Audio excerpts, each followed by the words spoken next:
So as you can see, I've become an ethnic minority for the day. I've got my, I think it's Chuang ethnic minority gear on, and I'm going to be joining some activities.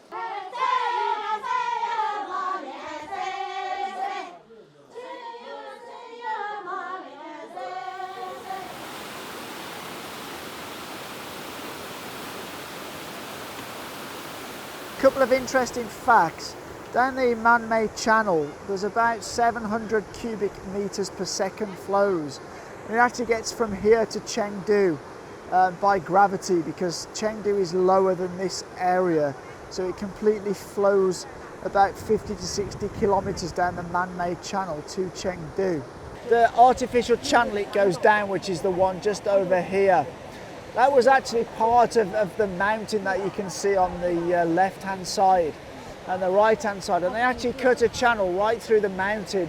And that was done over 2,000 years ago. And you've got to remember, at that time, they had no mechanical equipment, no hydraulic diggers or bulldozers, etc. So that must have been all done by hand. And I find that really quite amazing.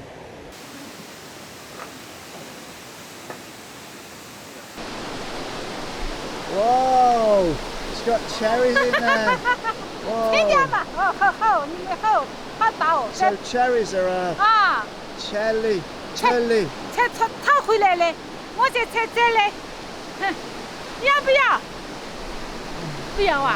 Wow.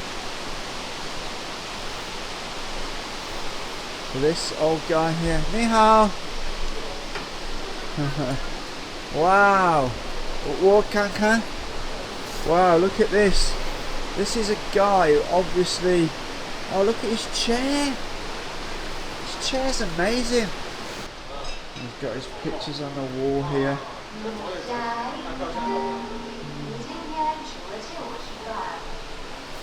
Wow. He's got his little transport here, which he collects his stuff in. Look how tidy he keeps it. Look at his chair. His chair's amazing. Look at that. How cool is that chair? Go on, have a sit down in it, Abby. Do you feel like a queen? Oh, that's kind of crazy, man. It's not just any old chair. It looks like some sort of eagle. Wow. So how long have you lived here?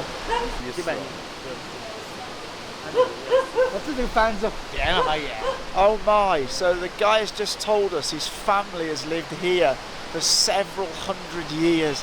That's just incredible. And I think I'm right. Am I right in saying that he doesn't speak Mandarin, right? Yeah. So we've got two interpreters here, because the guy actually doesn't speak Mandarin. He speaks his own dialect, of the Chuan dialect.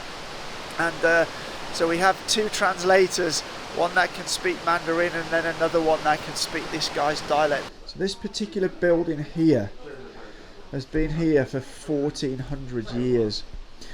And right at the top there, you can see a cross. I'll just zoom in so you can see it. And that cross there, there's only certain houses or people in the village allowed to use that cross on their buildings, and it's village leaders. And there's three types of leader that are allowed to use that cross on their buildings.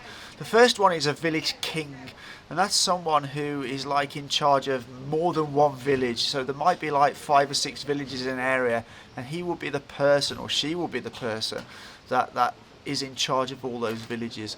The next one is the leader of the village itself. So at one single village, the leader of that village is allowed to use that cross on the building. Then also there are some big families in each village, and if it's the head of a big family, they're also allowed to use that cross on the buildings. So there's only 3 types of people. Not everybody can display that symbol on their building. So that's something that's really interesting, something I've learnt, and hopefully you've learnt. So as I said earlier, this is one of the income sources of this village, of cherries. And you can see here, look, somebody's got them for sale outside of their house. And although we're in a small village in the middle of the mountains, we found out that she accepts WeChat Pay. Okay, I will scan the code. Yeah. Okay, 谢谢. And I've got my cherries. And I find that amazing that we're like in the middle of a small village in the middle of the mountains, and I bought some cherries using electronic payment with WeChat. That is just crazy. This is kind of funny. This is a cherry tree, and as I said earlier, that one of the things they have here is they grow cherries and sell cherries. But I've just noticed this sign, and I've asked what this sign said, and basically it tells people not to pick cherries from this tree because it's a private tree. And that's the number to phone if you want to buy cherries from this tree. So it seems though villagers will own their own trees in here, in this village, and they will be responsible for picking their own cherries from those trees. It's kind of funny. Something else I've just learnt is that these markings on the path here, they're not just any random markings. I've just learnt this is their scripture. And it's the first chapter, and it talks about when humans first came to the earth, that there was only sort of rivers and land and mountains, and this apparently talks about that. It's something I've never sort of experienced before. It's quite amazing, really. And what these are, they're totems, and as you can see, they've all got piles of stones on them, and apparently this is white stone worship, what these Chuang people do. So I thought at first they were just for decoration, but no, they're not just for decoration. Look at how the roof is constructed on here. It's just like sticks and part, wood. It's actually just amazing, isn't it? It's just crazy. The architecture here is spectacular, Oh, there's looks like down here there's a local in local dress.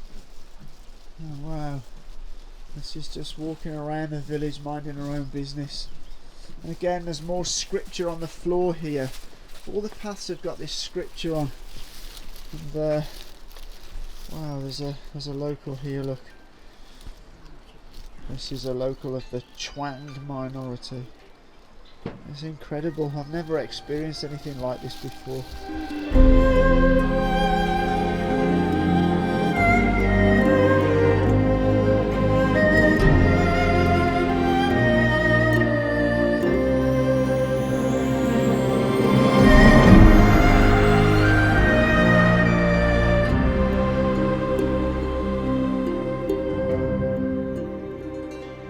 That sort of red and white thing up there, just here, you'll see a lot of these in China, especially where you get good weather, and they're actually water heaters.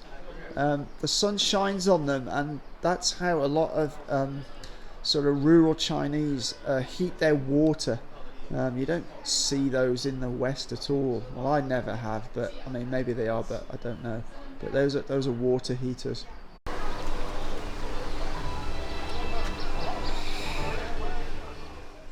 So we're here, and this is one of the largest houses in the village, and the Chuang minority, they worship the sheep or the goat. I believe it's the same word in Chinese.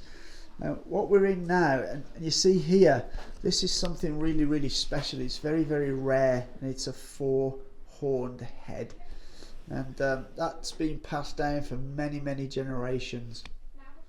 But as you can see, there's lots of things made from sheepskin.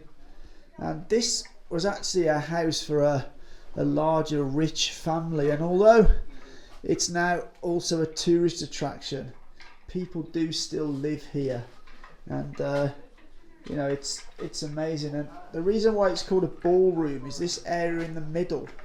When it's cold, they would light a fire in here, and then they would dance around the fire. It's absolutely unbelievable. There's family pictures on the wall here, look. It's government official. And there's officials have visited here, and you can see a lot of the decoration here looks very authentic.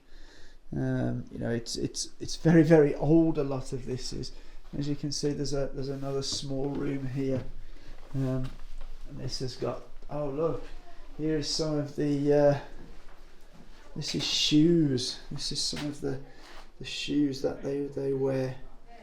And this house also has a lookout tower, and that lookout tower, a member of that family always had to be on lookout, and that is in case anybody came to try and invade the village in the old times. And we're going to have a look up the lookout tower now. And as you can see right here, this is exactly what you'll get from the lookout, and look how far you can see. So that's from that one, and then we'll have a look out of the other side here and see what we can see. That gives you a really good view of all around the village, so you can see if there's invaders coming. And there's a small ladder here, so I'm going to try and go right up to the top. Oh my god, it goes up and up and up. So I'm right at the top now, and just look at this for a view. It's absolutely unbelievable. That is just stunning, that view from the top there. I think there's a little bit more, but I don't know how to get any higher up, so that's it. I'm not going to go any higher up. I'm going to stay here. Wow, that is incredible. Absolutely incredible. You see the whole village everywhere. I just went right to the very top of that lookout tower, and that was the view you saw right from the very top of there. Something else which I find absolutely amazing is that if you look closely on this mountain, you can see the electricity pylons, and they put electricity pylons right across the top of that mountain just to bring electricity to this village. And that in itself is an incredible feat of engineering. How you get that material and equipment all the way up that mountain just baffles me.